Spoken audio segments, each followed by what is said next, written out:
Star Trek's only death penalty doesn't make any sense. Star Trek has one oddly specific death penalty that makes no sense. By the 23rd century of Star Trek, the original series, humanity no longer uses the death penalty as punishment, preferring to rely on incarceration and rehabilitation. Gene Roddenberry envisioned the Star Trek universe as a utopian future. While later Star Trek series explored the darker aspects of Starfleet and the United Federation of Planets, no version of the Federation this side of the mirror universe employs capital punishment. In Star Trek's original pilot episode, The Cage, Captain Christopher Pike, Jeffrey Hunter, and the USS Enterprise visit Talos 4, where they encounter a powerful telepathic species known as the Talosians, who could create incredibly realistic illusions. Although the Talosians tried to get Pike to remain on Talos 4, he remained too resistant to captivity, and they ultimately released him.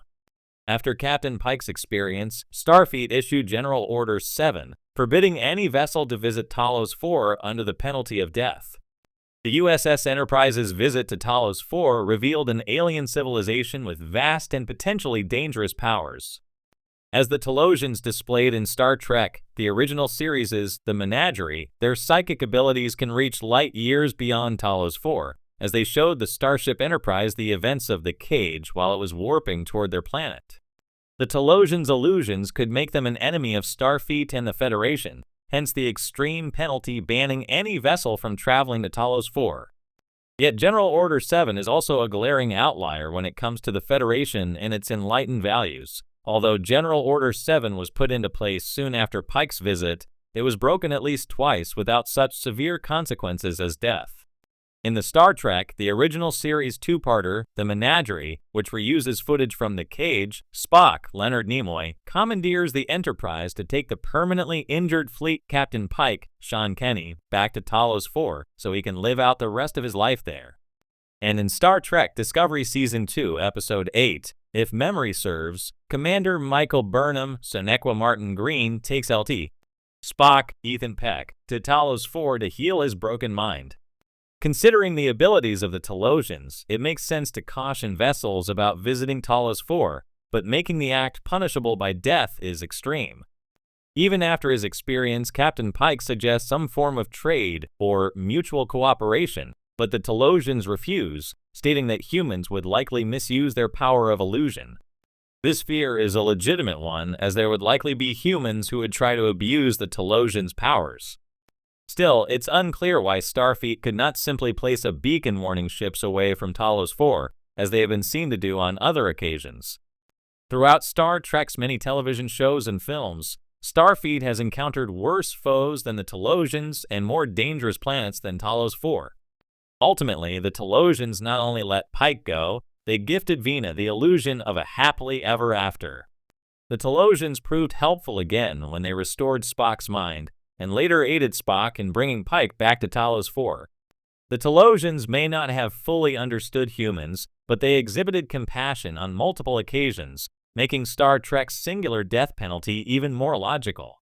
In the expansive universe of Star Trek, where progressive ideals and the exploration of the far reaches of space are paramount, the Federation's values shine as a beacon of hope, tolerance, and peace. The series often grapples with moral dilemmas and challenges, presenting humanity at its best, having moved beyond petty disputes, war, and notably the death penalty. However, there is one glaring exception in this enlightened future, a single crime for which the death penalty still exists: visiting the planet Talos 4. This one case, first mentioned in the Star Trek, the original series episode The Menagerie, feels out of place in the otherwise utopian future envisioned by Gene Roddenberry.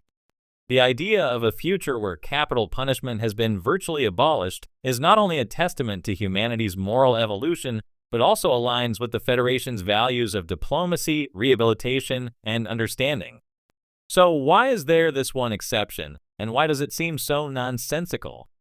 To understand why the death penalty for visiting Talos 4 is problematic, we must first examine the events surrounding it. Talos 4 is introduced in Star Trek as a forbidden planet. The crew of the USS Enterprise first encounters the planet in the unaired pilot The Cage, where Captain Christopher Pike meets the enigmatic Talosians, a telepathic species capable of creating illusions so real that one cannot distinguish them from reality. The Talosians, who are desperate to restore their society, seek to use these illusions to create a slave race, manipulating Pike and his crew.